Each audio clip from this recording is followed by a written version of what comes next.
जय हिंद छात्रों, स्वागत है आपका सनराइज क्लासेस के यूट्यूब चैनल पर, जहां पर हम आपको सभी नौकरियों के अपडेट और करंट अफेयर और उत्तर प्रदेश पुलिस जी के सामान्य ज्ञान जरूर आपको बताते हैं। सुबह मॉर्निंग 6 बजे करंट अफेयर आता है और रात्रि 8 बजे यूपी जी के स्पेशल उत्तर प्रदेश पुलिस के लिए हमारी क्लास आती है। ठीक है, लेकिन आज हमारा पर्पस कुछ और है। आज हम आपको एसएससी सीजीएल, अभी हाल ही में जो एसएससी सीजीएल का नोटिफिकेशन निकला है और अभी 24 जून से इसका नोटिफिकेशन निकला है और 24 जुलाई तक इसका फॉर्म भरा जाएगा। लेकिन सबसे अच्छी बात दोस्तों ये है कि इस बार एसएससी सीजीएल में काफी साल बाद 17,700 वैकेंसी आई है। ठीक है छात्रों, 17,700 वैकेंसी पूरे भारतवर्ष में आई है। और सबसे अच्छी बात यह भी है कि इस बार वैकेंसी तो बढ़ी ही है, इस बार एसएससी सीजीएल में डिपार्टमेंट भी बढ़ाए गए हैं। ठीक है, ध्यान दीजिएगा, सरकारी डिपार्टमेंट भी इसमें बढ़ाया गया है। तो कौन कौन से डिपार्टमेंट बढ़ाए गए हैं, कौन कौन बच्चे इसको भर सकते हैं और किस विभाग में आप जा सकते हैं, पेपर का पैटर्न क्या होगा और फॉर्म कैसे भरा जाएगा,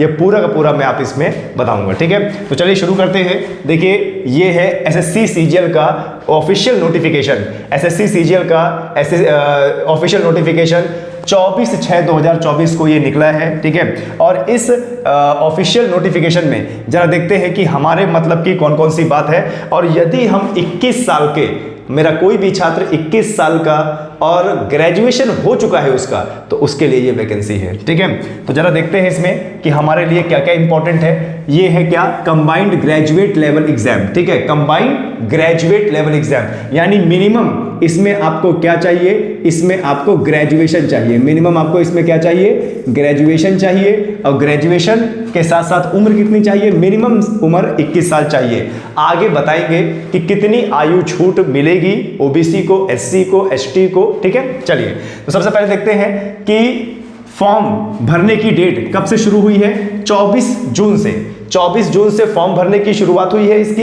आप फॉर्म भर सकते हैं किसका, एसएससी सीजीएल का, और 1 महीने तक ये डेट रहेगी, यानी 24 जुलाई तक डेट रहेगी। ठीक है, लास्ट डेट जो फॉर्म भरने का है वो क्या है, 24/7 यानी 24 जुलाई 2024 रात्रि 11 बजे तक। रात्रि 11 बजे तक, ध्यान देना, रात के 11 बजे तक आप इसका फॉर्म भर सकते हैं। ठीक है, वहीं बात करें लास्ट डेट, ठीक है, for making online fee payment, इसमें क्योंकि फीस भी लगेगी आपकी, तो जो एप्लीकेशन फॉर्म होगी उसका लास्ट डेट जो फीस पेमेंट का है वो क्या है, 25 जुलाई रात्रि 11 बजे तक। ठीक है, dates of window for application form correction. अब जैसे मान लीजिए कि आपकी त्रुटि हो गई है और त्रुटि हो गई है, फॉर्म में कुछ गलत भर गया है, उसको सही करना है, तो 2 दिन विंडो खुलेगी। 2 दिन, 10 अगस्त और 11 अगस्त, 10 अगस्त और 11 अगस्त को विंडो खुलेगी, यानी ये फॉर्म खुलेगा और रात्रि 11 बजे तक, 11 अगस्त रात्रि 11 बजे तक आप इसको फॉर्म भर सकते हैं। ठीक है, वहीं आप बात करें तो ये जो एग्जाम होगा ये कंप्यूटर बेस्ड एग्जामिनेशन होगा, यानी ये ऑनलाइन पेपर होगा आपका, ऑनलाइन पेपर होगा। और कब से कब, सितंबर से अक्टूबर के मध्य होगा। तो कुल मिला के अगर जुलाई से भी देखा जाए तो आपको 2.5 से 3 महीना मिलेगा पढ़ने का। ये 90 दिन की स्ट्रेटेजी आप बना सकते हैं। ठीक है, और आपको बता दें इसका जो टियर 1 का जो पेपर होगा वो लगभग दिसंबर में पूरा कर लिया जाएगा। ठीक है, चलिए और आगे बढ़ते हैं। एसएससी सीजीएल के तहत, देखिए एसएससी सीजीएल के तहत आप किस किस डिपार्टमेंट में जाते हैं, तो आप ग्रुप बी की नौकरी आपको मिलती है, ग्रुप सी की आपको नौकरी मिलती है, अलग अलग केंद्र सरकार के अलग अलग विभाग में, अलग अलग मंत्रालय में। ठीक है, लेकिन इस बार सबसे अच्छी बात यह है कि एसएससी सीजीएल में नए विभागों को भी जोड़ा गया है। ठीक है, वो नए विभाग में आपको बताऊंगा, लेकिन उससे पहले ये इंफॉर्मेशन जान लेते हैं। देखिए ये आपका विभाग है और विभाग में कौन कौन सी पोस्ट, कौन कौन से पोस्ट किस ग्रुप में आती है ये भी है, और एज लिमिट कितना है। ठीक है, जब एसएससी की ऑफिशियल वेबसाइट में जाएंगे तो ये नोटिफिकेशन आपको मिलेगा, उसमें आप देख लीजिएगा कि कितने डिपार्टमेंट हैं और कौन कौन से डिपार्टमेंट जुड़े हैं। ठीक है, तो देखिए आपको बता दें इस साल जो नया डिपार्टमेंट जुड़ा है, ध्यान दीजिएगा, इस साल जो नया डिपार्टमेंट जुड़ा है वो कौन सा है वो हम अभी आपको बताते हैं। इस साल जो नया डिपार्टमेंट जुड़ा है जिससे वैकेंसी बढ़ गई है, ठीक है, जिससे जो है वैकेंसी बढ़ गई है, यहीं पर था,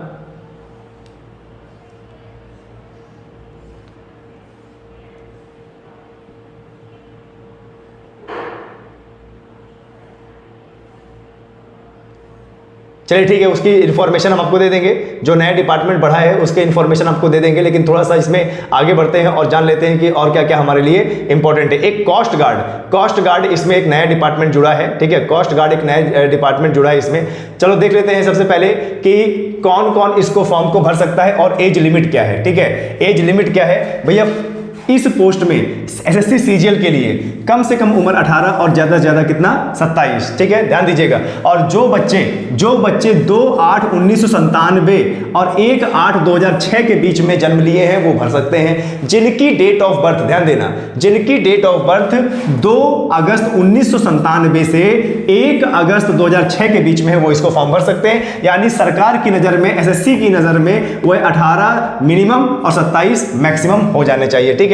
कुछ और भी पोस्ट है जिसमें मिनिमम 20 है और मैक्सिमम कितनी है 30 है, ठीक है। कुछ पोस्ट है जिसमें 18 से 30 साल तक उम्र है, कुछ पोस्ट है जिसमें 18 से 32 साल तक की उम्र है। और इसमें आपको बताएंगे कि और क्या क्या आपको छूट मिलने वाली है। जैसे मान लीजिए कि आप जो है, मान लीजिए कि आप एसएससी सीजीएल का फॉर्म भरना चाहते हैं और आपकी आयु निकल चुकी है, तो आयु अगर निकल चुकी है और भारत के गैजेट के हिसाब से आप किस कैटेगरी में आते हैं उस कैटेगरी की अलग अलग छूट भी है। तो एसएससी सीजीएल की बात करें, ध्यान दीजिएगा, एसएससी सीजीएल की हम बात करें तो देखिए एससी एसटी कैटेगरी में जो आ रहे हैं उनको 5 साल की छूट मिलेगी, ध्यान दीजिएगा। ऐसे एससी और एसटी कैटेगरी में जो आ रहे हैं उनको 5 साल की छूट मिलेगी। ओबीसी वर्ग के छात्रों को 3 साल की छूट मिलेगी। और जो पीडब्ल्यूडी है यानी जो दिव्यांगजन है, दिव्यांगजन स्टूडेंट हैं, उनको जो जनरल कैटेगरी के हैं उनको 10 साल की छूट मिलेगी। यानी अगर उनकी उम्र पूरी हो चुकी है तो उनको 10 साल की एक्स्ट्रा छूट मिलेगी। यानी अगर उनका 30 साल हो रहा है उम्र तो उनको कम से कम 40 साल तक फॉर्म भर सकते हैं, यानी 10 साल की एक्स्ट्रा छूट मिलेगी। यानी अगर आप अभी 35-36 साल के हैं तो भी ये फॉर्म भर सकते हैं, ठीक है। और दिव्यांगजन जो ओबीसी कैटेगरी से हैं, दिव्यांगजन जो ओबीसी कैटेगरी से हैं वो 13 साल का उनको छूट दिया गया है। यानी अगर उसकी मैक्सिमम उम्र, बच्चे की मैक्सिमम उम्र अगर 30 साल हो चुकी है तो 13 साल की एक्स्ट्रा छूट, यानी वह कितना 43 साल तक इसको देख सकता है। दिव्यांगजन जो एससी एसटी कैटेगरी के हैं उसको 15 साल की छूट दी गई है। और जरा देख लेते हैं, जो व्यक्ति एक्स सर्विसमैन है, जो व्यक्ति एक्स सर्विसमैन है, ध्यान दीजिएगा, जो व्यक्ति एक्स सर्विसमैन है 3 साल की छूट मिलेगी, उसको 3 साल की छूट मिलेगी, ठीक है। जो डिफेंस पर्सनल डिसेबल्ड इन ऑपरेशन ड्यूरिंग हॉस्टिलिटीज, या जिसको दिक्कत हो गई या जो मतलब आप बता दें कि वॉर में था या जिसको कैजुअलिटी हो गई उसको 3 साल का छूट मिलेगा। Defence personnel disabled in during hostility with any foreign, विदेशों के साथ युद्ध करने में अगर उसको डिसेबिलिटी हुई है तो 8 साल का उसको छूट मिलेगा, ठीक है। यानी एसएससी सीजीएल में जो बच्चे 30-35 साल के हैं, एससी एसटी कैटेगरी के हैं या दिव्यांगजन कैटेगरी के हैं, तो उनको अच्छा खासा यहाँ पे मौका मिला है, ठीक है। चलिए आगे बढ़ते हैं और जरा देख लेते हैं, ये तो उनके लिए है जो पहले से सेंट्रल गवर्नमेंट एम्प्लॉई हैं या जो विधवाएं हैं और या भी जिनका तलाक हो चुका है, उनको 35 साल तक की एज तक वो भर सकते हैं, ठीक है। तो ये एक अच्छी खासी जो वैकेंसी आई है इसमें आप भर सकते हैं और आयु छूट भी दे रखा है, यानी एक बहुत अच्छा मौका आपको जो है इसमें मिला हुआ है, ठीक है। चलिए और आगे बात कर लेते हैं कि हमारे लिए ये क्या क्या इंपॉर्टेंट है, ठीक है, क्या क्या इंपॉर्टेंट है। ये देखिए, ये इसेंशियल क्वालिफिकेशन है। वैसे आपको बता दें, अगर आपको नॉर्मल पोस्ट में जाना है, अगर आपको नॉर्मल पोस्ट में जाना है तो आप ग्रेजुएशन, मिनिमम ग्रेजुएशन तो होना चाहिए, मिनिमम ग्रेजुएशन आपका होना चाहिए। फिर वही बात करें, फीस की बात करें तो 100 रुपये लगेगा आपको इस फॉर्म को भरने का, 100 रुपये का फॉर्म है इसको भरने का। और जितने भी छात्र एससी में, ध्यान देना, जितने भी छात्र एससी में, एसटी में आते हैं या दिव्यांगजन में आते हैं या एक्स सर्विसमैन है या महिला कैटेगरी है, उनका 0 रुपये लगेगा, उनका 1 भी रुपए नहीं लगेगा। जनरल कैटेगरी के बच्चों को और ओबीसी कैटेगरी के बच्चों को 100 रुपए लगेगा और एससी एसटी दिव्यांगजन और जितनी भी महिलाएं हैं उनको 0 रुपए लगेगा इसमें, ठीक है। चलिए आगे बात कर लेते हैं इसमें और देख लेते हैं हमारे लिए क्या क्या इंपॉर्टेंट है, ठीक है।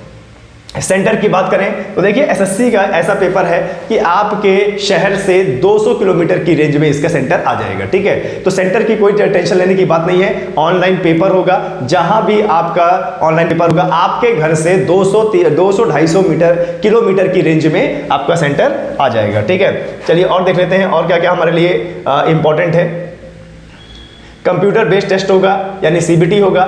जान लेते हैं इसका एग्जाम पैटर्न, एसएससी का एग्जाम पैटर्न जान लेते हैं, ठीक है। तो देखिए एसएससी के एग्जाम में देखिए T1 यानी टीयर 1, T2 और T3, ठीक है। वैसे अधिकतर पोस्टों में टीयर 1 और टीयर 2 ही रहेगा।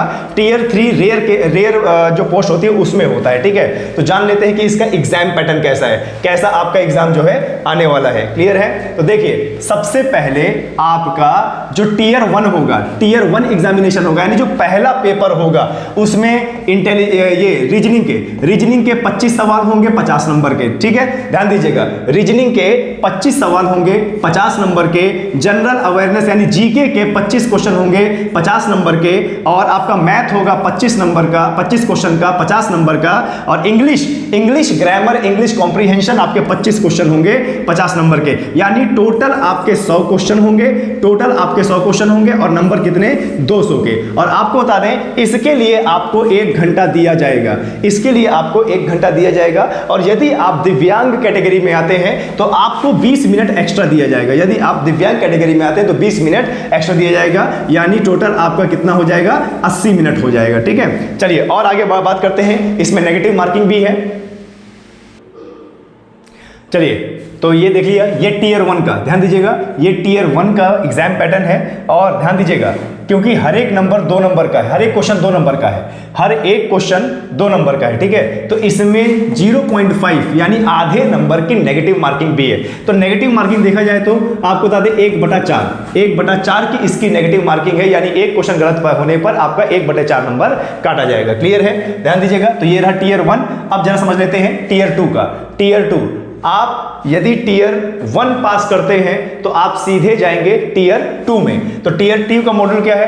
टीयर 2 में जो पेपर 1 है, ध्यान दीजिएगा, टीयर 2 में जो पेपर 1 होगा तो 1 पेपर उसमें सेशन 1 होगा 2 घंटा 15 मिनट का, ठीक है। ध्यान दीजिएगा 2 घंटा 15 मिनट का। टीयर 2 पेपर होगा उसमें पेपर 1 जो है जिसका सेशन 1 2 घंटे 15 मिनट का होगा, और इस 2 घंटे 15 मिनट में आपसे क्या क्या पूछा जाएगा, ठीक है। तो देखिए सबसे पहला आपका सेक्शन 1 में 2 मॉड्यूल होंगे, एक तो मैथ एबिलिटी और रीजनिंग और जनरल इंटेलिजेंस, ठीक है। मैथ एबिलिटी जिसके 30 क्वेश्चन होंगे और एक क्वेश्चन आपका 3 नंबर का होगा, यानी ये हुआ कितना 180 का, ठीक है। ध्यान दीजिए 2 क्वेश्चन, 30 क्वेश्चन मैथ के होंगे, 30 क्वेश्चन रीजनिंग के होंगे, 30 क्वेश्चन मैथ के 30 क्वेश्चन रीजनिंग के, यानी टोटल कितने क्वेश्चन होंगे 60, और एक क्वेश्चन होगा आपका 3 नंबर का, और 3 नंबर तो कितना हुआ 180 नंबर के, ठीक है। और ध्यान दीजिएगा 1 घंटा यहां पर आपको और 1 घंटा यहां पर, 20 मिनट एक्स्ट्रा दिए जाएंगे। 20 मिनट एक्स्ट्रा दिए जाएंगे जो बच्चे दिव्यांगजन हैं उनको 20 मिनट एक्स्ट्रा दिया जाएगा। तो ये हुआ टीयर 2 का सेशन 1 का मॉड्यूल 1, ठीक है, और मॉड्यूल 2। इसके बाद हम बात करते हैं जो सेक्शन 2 होगा, इसका जो सेक्शन दूसरा वाला सेक्शन होगा। अभी सेक्शन 1 की बात की हमने, सेक्शन 1 में क्या आ रहा है आपका मैथ आ रहा है और क्या आ रहा है आपका रीजनिंग आ रहा है। जब हम सेक्शन 2 की बात करेंगे तो सेक्शन 2 के पहले मॉड्यूल में आपका इंग्लिश कॉम्प्रिहेंशन है, इंग्लिश लैंग्वेज और कॉम्प्रिहेंशन, जिसमें 45 क्वेश्चन होंगे इंग्लिश कॉम्प्रिहेंशन, ठीक है। और दूसरे मॉड्यूल में क्या है जीके जीएस, इसमें 25 क्वेश्चन होंगे। तो टोटल आपके 70 क्वेश्चन हो गए, और इसमें भी 3 नंबर का एक क्वेश्चन होगा, और आपको बता दें टोटल आपका 210 नंबर का। तो 180 ऊपर हो गया और 210 ये हो गया, तो जीरो कितना हो गया 390 मार्क्स के क्वेश्चन तो ये हो गए। फिर इसके बाद आपका सेक्शन 3 होगा। सेक्शन 3 में क्या होगा कंप्यूटर नॉलेज, ठीक है, कंप्यूटर नॉलेज मॉड्यूल, और यह 20 क्वेश्चन इसमें आएंगे 60 नंबर के, ये 15 मिनट के लिए होगा, ठीक है। और जो दिव्यांगजन है उनके लिए 20 मिनट का होगा, ठीक है। उसके बाद हम सेशन 2 में आते हैं, ये तो पहले सेशन का था। अब सेशन 2 में आते हैं, तो सेशन 2 में आपको 15 मिनट दिए जाएंगे, और मॉड्यूल 2 में क्या होगा डेटा एंट्री स्पीड टेस्ट होगा। क्या होगा भाई डेटा एंट्री स्पीड टेस्ट, यानी आपके कंप्यूटर में डेटा एंट्री करवाया जाएगा, और इसके लिए आपको क्या है 20 मिनट दिया जाएगा, ठीक है। और ये टोटल कितने का होगा तो इसमें दिया हुआ है। आगे जरा देखिए पेपर पेपर सेकंड जो स्टैटिस्टिक विभाग में जाएंगे, जो स्टैटिस्टिक विभाग में जाएंगे उनका स्टैटिस्टिक 100 क्वेश्चन आएंगे। ध्यान दीजिएगा, ये स्टैटिस्टिक सभी के लिए अनिवार्य नहीं है, ये स्टैटिस्टिक सभी के लिए अनिवार्य नहीं है। जो स्टैटिस्टिकल डिपार्टमेंट में जाएगा उसके लिए पेपर सेकंड स्टैटिस्टिक होगा 100 क्वेश्चन, जिसमें दो क्वेश्चन, एक क्वेश्चन 2 नंबर का होगा, 200 नंबर का। इसमें 2 घंटा 40, वैसे तो 2 घंटा दिया जाएगा, लेकिन जो दिव्यांगजन है उनको 40 मिनट एक्स्ट्रा दिया जाएगा। ठीक है, ये ध्यान दीजिएगा। और देखिए साफ साफ इसमें कहा गया है, साफ साफ कहा गया है कि टीयर 2 में पेपर 1 और पेपर 2 होगा। टीयर 2 में पेपर 1 और पेपर 2 होगा। क्लियर है, आए समझ में। और स्टैटिस्टिकल डिपार्टमेंट किसके लिए जरूरी है? स्टैटिस्टिक जो इसमें भी बताया था 100 नंबर, वो किसके लिए? जो डिपार्टमेंट ज्वाइन करेंगे, junior statistical officer, ministry of static and program implementation. ठीक है, उसके बाद देखिए यहां पे बात करते हैं सेक्शन 1 की, पेपर 1 की बात करते हैं सेक्शन 1 में। तो सेक्शन 1 में हमारा क्या क्या आने वाला, जरा देखिए। मॉड्यूल 1 में क्या है? मैथ एबिलिटी है। मॉड्यूल 2 में क्या है? रीजनिंग जनरल इंटेलिजेंस है। सेक्शन 2 की बात करेंगे तो सेक्शन 2 के मॉड्यूल 1 में क्या है? English comprehension. और मॉड्यूल 2 में क्या है? General awareness. ठीक है, जनरल अवेयरनेस। सेक्शन 3 की बात करेंगे, सेक्शन 3 की बात करेंगे तो मॉड्यूल 1 में कंप्यूटर नॉलेज है। कंप्यूटर नॉलेज में एमसीक्यू क्वेश्चन आएंगे और इसके बाद आपका डेटा एंट्री स्पीड होगा, यानी आपको टाइपिंग भी इसमें करना पड़ेगा। क्लियर है, चलिए आगे बढ़ते हैं।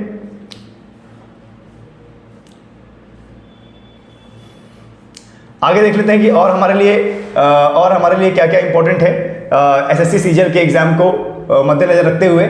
एक इसके एसएससी सीजीएल का जो सिलेबस होता है, सिलेबस को हम बहुत ही ज़्यादा डीप तरीके से आपको बताएंगे। लेकिन चलो देख लेते हैं कि इसका जो फॉर्म है, फॉर्म कैसे भरा जाएगा। ठीक है, इसका जो फॉर्म है, फॉर्म कैसे भरा जाएगा। और जरा देख लीजिए एसएससी में, ध्यान दीजिएगा, एसएससी में जो फिजिकल टेस्ट होगा और जिसमें मेडिकल टेस्ट की रिक्वायरमेंट है, जिसमें आपको वर्दी मिलेगी, तो जिसमें वर्दी मिलेगी एसएससी सीजीएल के तहत, उसका खुद का एक फिजिकल स्टैंडर्ड होता है। तो देखिए inspector central exercise, inspector examiner, inspector prevention officer, inspector CBN, sub inspector CBN ministry of finance, sub inspector junior intelligence NCB और एमएचए, और सब इंस्पेक्टर सीबीआई और सीबीआई इंस्पेक्टर एनआईए। तो इसमें आपका मेडिकल और फिजिकल टेस्ट भी होगा। ठीक है, ध्यान दीजिएगा, मेडिकल और फिजिकल। तो जो एसएससी के हिसाब से मेडिकल क्राइटेरिया है वो आपको इसमें पास करना पड़ेगा। क्लियर है, आए समझ में। अब जरा देख लीजिए इसको भी, जो सिलेक्शन का मोड है वो किस प्रकार से है। अगर आप जनरल कैटेगरी में आते हैं तो मिनिमम से मिनिमम आपको 30% नंबर लाने पड़ेंगे, मिनिमम से मिनिमम आपको 30 नंबर लाने पड़ेंगे। ओबीसी कैटेगरी से आते हैं तो मिनिमम 25 नंबर, और ओबीसी, ईडब्ल्यूएस और अदर रैंक को छोड़कर, अदर जनरल को छोड़कर अगर आप बाकी भी आते हैं तो मिनिमम से मिनिमम टीयर 2 में क्वालिफाई करने के लिए आपको 20% नंबर चाहिए। ठीक है, और उसके बाद जब आप टीयर 2 में चले जाते हैं, टीयर 2 को जब पास करते हैं तो जनरल के लिए टीयर 2 में 20% नंबर लाना अनिवार्य है और ओबीसी में 25% नंबर लाना अनिवार्य है। ठीक है, ध्यान दीजिएगा, ये भी एक क्राइटेरिया है, तो इसको भी मद्देनजर में रखना ताकि आपकी जो तैयारी है वो एकदम परफेक्ट हो। ठीक है, वो एकदम परफेक्ट हो। क्लियर है, चलिए और जरा देख लेते हैं कि इसके लिए हमारे लिए क्या क्या इंपॉर्टेंट है, क्योंकि आगे फॉर्म भी भरना है और इस बार जो है फॉर्म भरने में नया क्राइटेरिया है एसएससी का। ध्यान दीजिएगा, इस बार फॉर्म भरने में एसएससी का नया क्राइटेरिया आया है और उस क्राइटेरिया के तहत फॉर्म कैसे भरा जाएगा आपको इसमें अभी बताते हैं। ठीक है, जरा देखिए कि फॉर्म कैसे भरा जाएगा एसएससी का। चलिए, जब भी हम बात करेंगे फॉर्म भरने की, ध्यान दीजिएगा, जब भी हम बात करेंगे फॉर्म भरने की तो सबसे पहले हमें 1 टाइम रजिस्टर करना पड़ेगा। इस बार एसएससी में, ध्यान दीजिएगा, इस बार एसएससी में एक नया क्राइटेरिया आया है ओटीआर का, 1 टाइम रजिस्ट्रेशन। एसएससी का फॉर्म भरने से पहले आपको 1 टाइम रजिस्ट्रेशन करना पड़ेगा, जिसमें आपको अपना पर्सनल डिटेल भरना पड़ेगा और पासवर्ड बनाना पड़ेगा और जो जरूरी एडिशनल डिटेल्स है वो भरना पड़ेगा और अपनी तरफ से एक डिक्लेरेशन देना पड़ेगा। ध्यान दीजिएगा, जब आप 1 टाइम रजिस्ट्रेशन खोलेंगे, तो आपको अपनी पर्सनल डिटेल भरनी है, पासवर्ड बनाना है, एडिशनल डिटेल भरनी है, डिक्लेरेशन देना है। इसके बाद क्या दबाना है? कंटिन्यू दबाना है। इसके बाद क्या बटन दबाना है? कंटिन्यू दबाना है। जब आप कंटिन्यू बटन दबाएंगे, ध्यान दीजिएगा, जब आप कंटिन्यू बटन दबाएंगे तो आपके मोबाइल में या फिर आपके डेस्कटॉप में, लैपटॉप में कुछ इस तरह का एक पर्सनल डिटेल का कॉलम खुलेगा। ठीक है, ध्यान दीजिएगा। तो कैसे पर्सनल डिटेल भरना है? देखिए, आधार कार्ड पूछ रखा है कि आपके पास आधार कार्ड कार्ड है या नहीं, अगर है तो उसको भर देना है, वो वेरीफाई होगा। और उसके बाद फिर टाइप ऑफ आइडेंटिटी कार्ड, ठीक है। और उसके बाद कैंडिडेट का नेम, देखिए कैंडिडेट नेम डालना है आपका, आपको वही नाम डालना है जो आपका जो 10वीं की मार्कशीट में हो, नाम वेरीफाई करना है। उसके बाद क्या आपने कभी अपना नाम चेंज किया है, हाँ या नहीं, तो इसमें लगाना है, नाम को वेरीफाई करना है। आप किस जेंडर से बिलोंग करते हैं, जेंडर डालना है, जेंडर को वेरीफाई करना है। और उसके बाद देखिए फॉर्म में क्या है, डेट ऑफ बर्थ, पिता का नाम, माता जी का नाम, और 10वीं आपने किस बोर्ड से किया है, 10वीं का रोल नंबर क्या है, और आपने किस साल में 10वीं किया है, और आपने हाईएस्ट पढ़ाई कहाँ तक की है, और आपका मोबाइल नंबर क्या है, और आपका ईमेल आईडी क्या है। जैसे ही आप ये फॉर्म भरते हैं तो आपको सेव और नेक्स्ट में जाना है। जैसे ही आप ये फॉर्म भरते हैं तो आपको सेव और नेक्स्ट में जाना है। तो जब सेव और नेक्स्ट में आप जाएंगे तो उसके बाद फिर ये विंडो खुलेगा। जब सेव और नेक्स्ट में जाएंगे तो आपका एक रजिस्ट्रेशन नंबर बन चुका होगा, और रजिस्ट्रेशन नंबर बनने के बाद आपको कंटिन्यू में क्लिक करना है। कंटिन्यू में जैसे ही आप कंटिन्यू में क्लिक करेंगे तो कंटिन्यू में क्लिक करने के बाद ये विंडो आ जाएगी, ठीक है, जहां पर आपका आईडी और पासवर्ड पहले से बन चुका है। तो आईडी और पासवर्ड डालना है। आईडी पासवर्ड डालने के बाद कैप्चा कोड डालकर साइन इन कर लेना है। जब आप साइन इन करेंगे, ध्यान दीजिएगा, जब आप साइन इन करेंगे तो कुछ इस प्रकार का आईडी पासवर्ड डालने का आपको मिलेगा, और कंफर्म सिक्योरिटी, और जो सिक्योरिटी क्वेश्चन पूछे वो, और सिक्योरिटी क्वेश्चन दो और उसका आंसर करके सेव और नेक्स्ट कर देना है। सेव और नेक्स्ट करने के बाद फिर से आपको लॉगिन करना है, ठीक है। सेव और नेक्स्ट करने के बाद फिर से आपको लॉगिन करना है। लॉगिन करने के बाद कुछ इस प्रकार की विंडो आ जाएगी, ठीक है। लॉगिन करने के बाद कुछ इस प्रकार की विंडो आ जाएगी जहां पे आपको अपनी कैटेगरी, अपना नेशनैलिटी, और आपके पास कौन सा विजिबिलिटी मार्क है ये, और किस कैटेगरी से आप बिलोंग करते हैं, दिव्यांग तो नहीं है, और दिव्यांग है तो किस कैटेगरी के दिव्यांग है वो करना है। और उसके बाद क्या करना है आपको, उसके बाद अपना परमानेंट एड्रेस डालना है, राज्य डालना है, डिस्ट्रिक्ट डालना है, पिन कोड डालना है। परमानेंट एड्रेस अगर सेम है तो यस लगाना है, फिर सेव और नेक्स्ट करना है, ठीक है। सेव और नेक्स्ट करने के बाद आपका वन टाइम रजिस्ट्रेशन हो जाएगा, और यहां पर आपको डिक्लेयर कर देना है। डिक्लेयर करने के बाद, ध्यान दीजिएगा, डिक्लेयर करने के बाद आपका वन टाइम रजिस्ट्रेशन हो चुका है। और वन टाइम रजिस्ट्रेशन के बाद आपको सेकंड फेज आएगा, ठीक है। वन टाइम रजिस्ट्रेशन के बाद आपका सेकंड फेस आएगा, और सेकंड फेस में आपकी जो डिटेल होगी वो पहले से इसमें दिखाई दे रही होंगी, और दिखाई देने के बाद इसको नेक्स्ट करना है। नेक्स्ट करने के बाद हमारा ये वाला विंडो आएगा जिसमें आपकी हाईएस्ट क्वालिफिकेशन, और क्वालिफिकेशन की डिटेल, और कौन सा राज्य है, सिलेक्शन उसका स्टेटस क्या है, पासिंग ईयर क्या है, और नेम और यूनिवर्सिटी क्या है, परसेंटेज कितना है, इसको भी नेक्स्ट कर दीजिए। नेक्स्ट करने के बाद देखिए, नेक्स्ट के बाद दूसरी विंडो खुलेगी जिसमें आपसे पूछा जाएगा कि आप एक सर्विस है या सर्विसमैन नहीं है, आपने कोई इंडियन आर्मी तो नहीं ज्वाइन की है, या कोई अदर सर्विस तो नहीं ज्वाइन की है, उसका फॉर्म भरा जाएगा। क्या पहले से कोई सिविल सर्वेंट है आप, तो आपकी ज्वाइनिंग कब हुई है, क्या एज में रिलैक्सेशन चाहते हैं, तो हाँ या ना, और किस हिसाब से चाहते हैं उसका प्रारूप आपको देना होगा। फिर आप सेव और नेक्स्ट कर दीजिए, ठीक है। सेव और नेक्स्ट करने के बाद, ध्यान दीजिएगा, सेव और नेक्स्ट करने के बाद एक तीसरी विंडो खुलेगी। तीसरी विंडो में आपको अपना एग्जामिनेशन सेंटर प्रेफर करना है कि आप पहले सेंटर में कहां जाना चाहते हैं, दूसरे सेंटर में, और तीसरे सेंटर में कहां पर, ठीक है। उसके बाद पूछा जाएगा कि क्या आप दिव्यांग हैं, तो दिव्यांग है तो कितने दिव्यांग है, 40% या उससे ज्यादा है, ठीक है। उसके बाद पूछा जाएगा